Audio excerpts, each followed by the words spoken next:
O homem tem um apetite quase que infinito por distrações. Desde os primórdios, desde os tempos iniciais e até os dias atuais, o homem tem vivido em sociedade.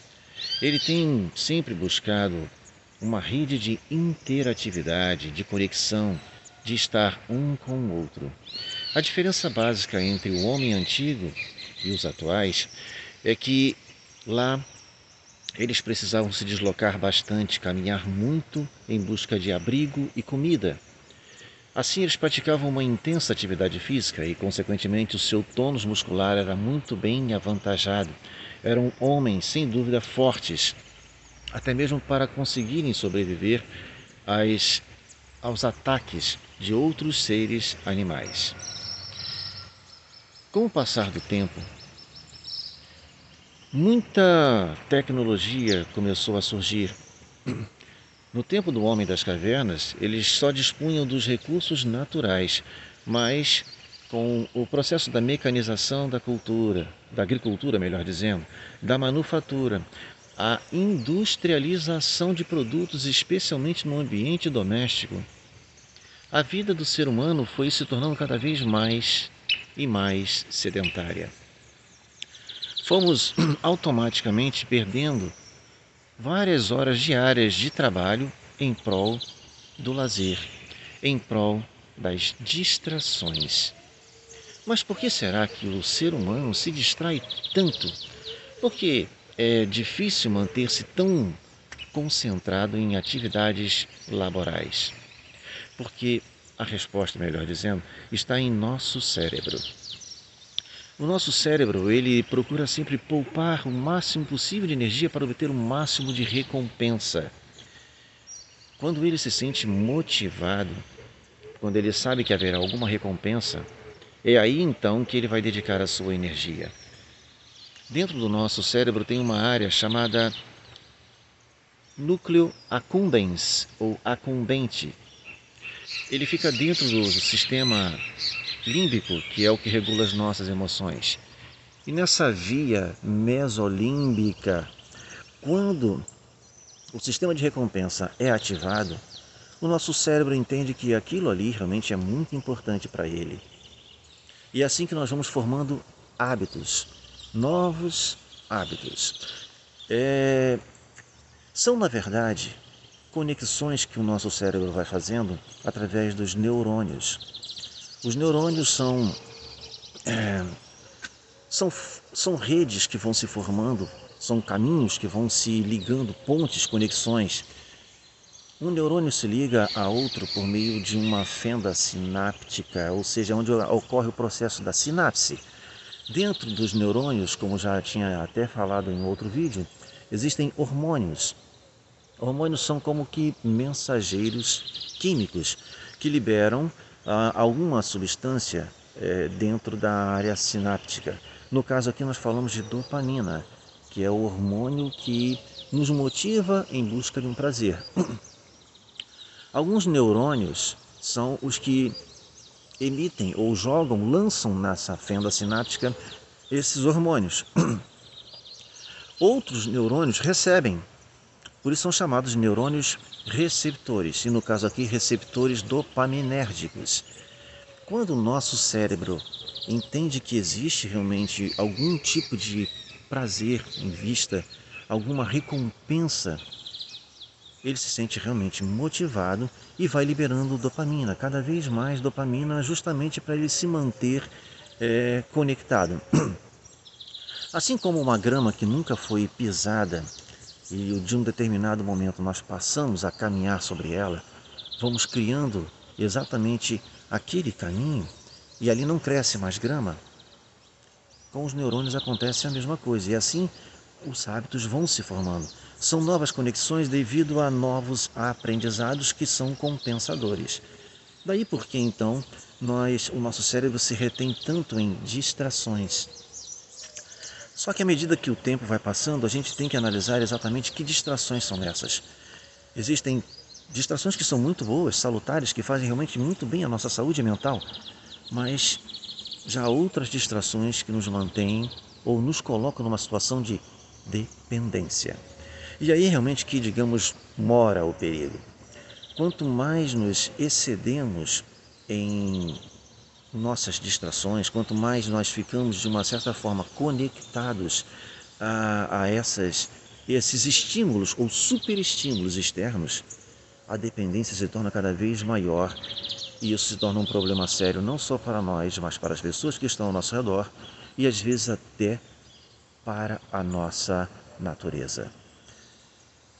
Sim, todos saem prejudicados. O hiperconsumo compulsivo de estímulos externos desgasta não só a nós mesmos, como também a natureza, que vai se tornando cada vez mais escassa.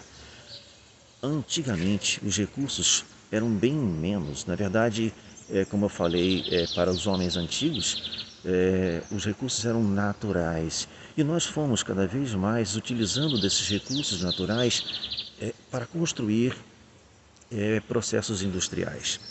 E essa industrialização trouxe, sim, muitos benefícios. Nós temos realmente uma vida hoje em dia muito mais confortável, mas ao mesmo tempo nós também desgastamos a natureza em prol dessa indústria de distrações, o que realmente tornou ou vem tornando cada vez mais pessoas reféns, escravas até dessas novas formas de conforto, de lazer, de prazer. E esses excessos são tão danosos, tão prejudiciais, que fazem com que a pessoa se desconecte até mesmo do mundo real em que ela vive.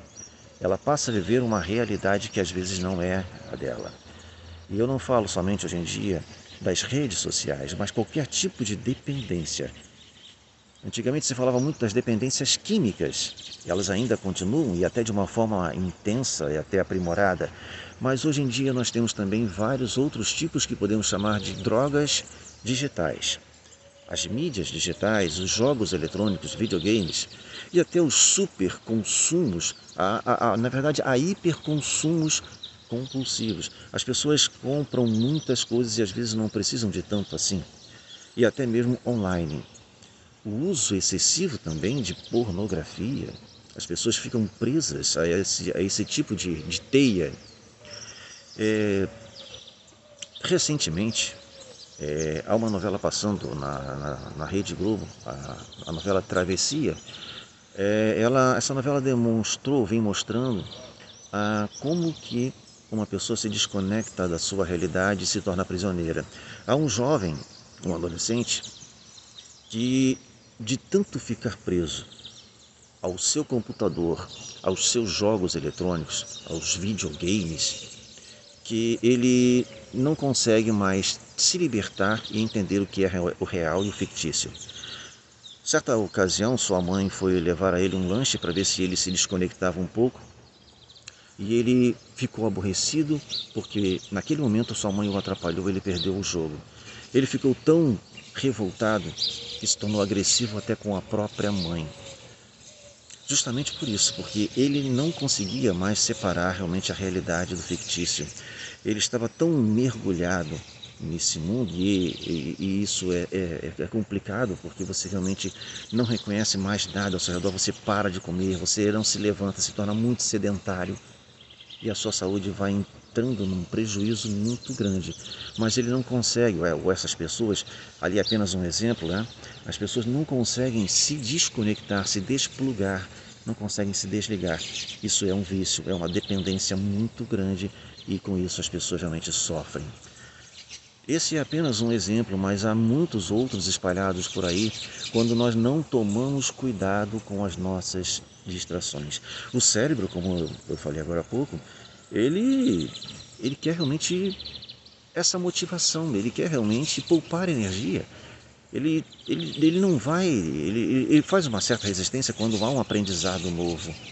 Podem observar, todas as vezes que tentamos começar alguma coisa que não é do nosso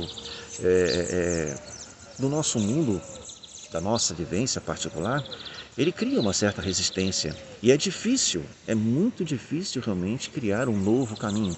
Lembra o exemplo que eu dei do caminho, da grama? A grama, quando não é pisoteada, ela se mantém. Mas para ela virar um verdadeiro caminho, é preciso se é preciso que haja um processo de repetição, muitas pessoas pisotearem, pisarem para virar realmente um caminho. E a mesma coisa com o cérebro.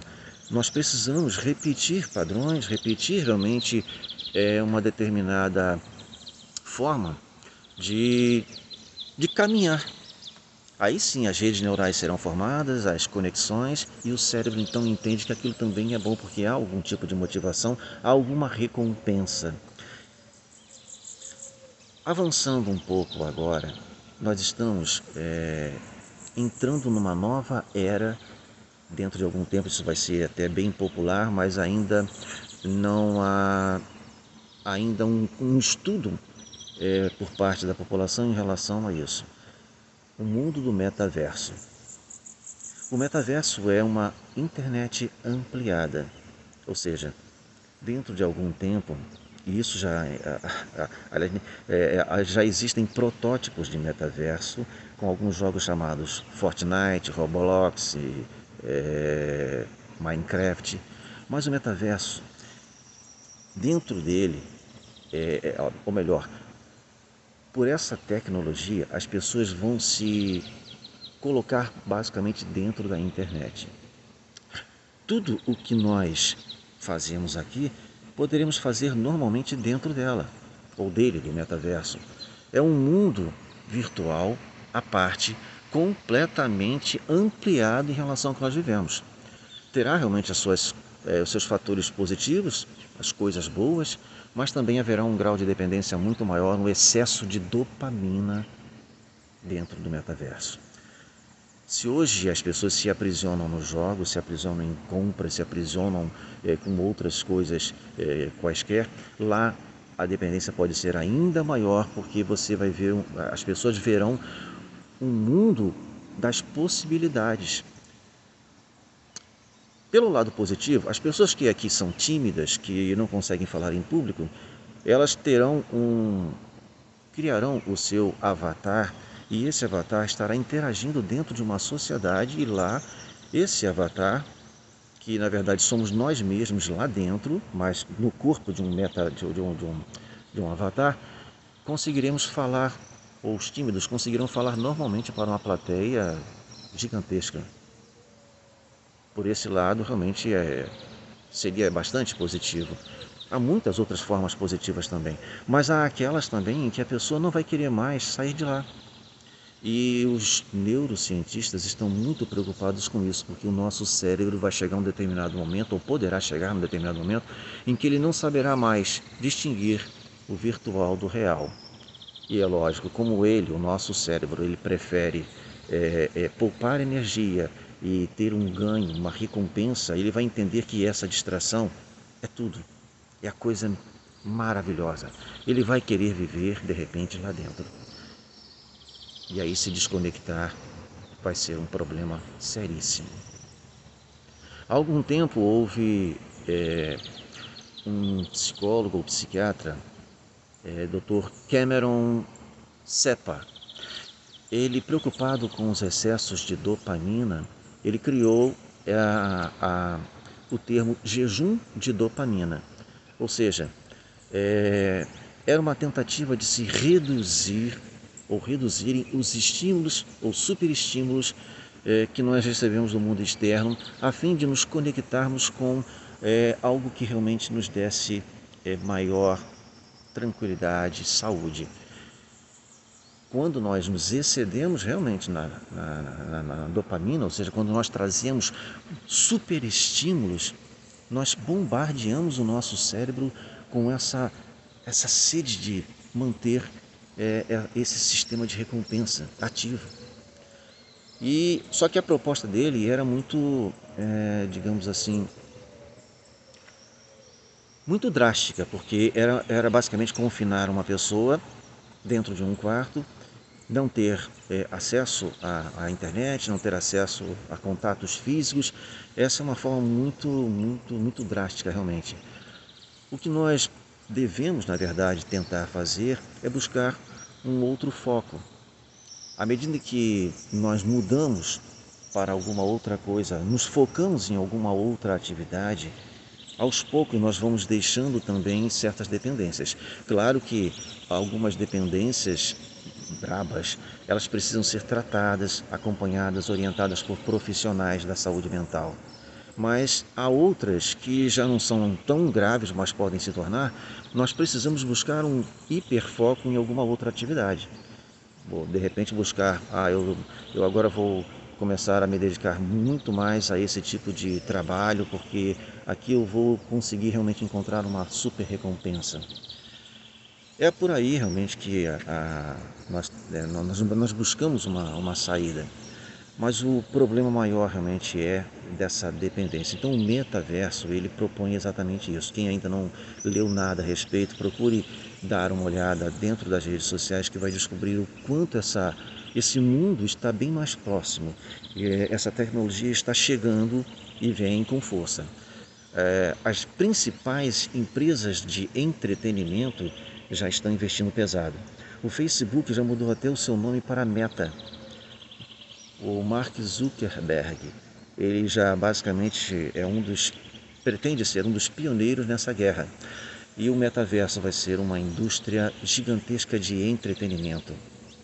Lá as pessoas vão se encontrar umas com as outras, interagir bastante, mas dentro de um mundo virtual. Poderemos fazer aquilo que não fazemos aqui. E em princípio não haverá punições, não haverá um regramento, porque é um mundo virtual. Mas estaremos sim lá dentro e as pessoas poderão até voar, imaginem só. Quanta coisa esse metaverso propõe, quantas possibilidades ou estarão à disposição das pessoas. Não é para temermos, assim como no passado muitas pessoas praguejavam a chegada da internet, tinham medo e até falavam coisas apocalípticas, isso aí é coisa desagradável, isso aí pode matar a população.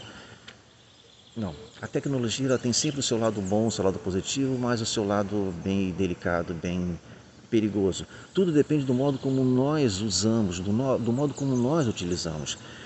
Tudo que nós fazemos com uma certa parcimônia, com uma certa economia, com um certo tempo limitado, é válido, é positivo. E a tecnologia ela traz realmente conforto, ela traz realmente melhorias e traz até recursos que venham a salvar a humanidade. Mas como as pessoas usam é que é realmente o perigo. Entrar no metaverso, se divertir, interagir, até fazer compras, ir a cinema, comprar ingressos para jogos, aí tudo isso realmente estará dentro do metaverso, sem sair de casa. Isso é bom por um lado, mas o problema é que além de nos tornarmos mais sedentários e termos menos contato físico com as pessoas, de tocar, abraçar as pessoas, de ver a natureza pessoalmente, nós ficamos cada vez mais reféns de uma tecnologia que nos torna realmente reféns, prisioneiros, dependentes, não mais químicos, mas digitais. Então vamos tentar olhar para as novas possibilidades, as novas tecnologias, com alguns olhos, ou com olhos criteriosos, com cuidado. Vamos abraçar, sim, mas com uma certa cautela. Aquele bom dia para todos. Fiquem bem.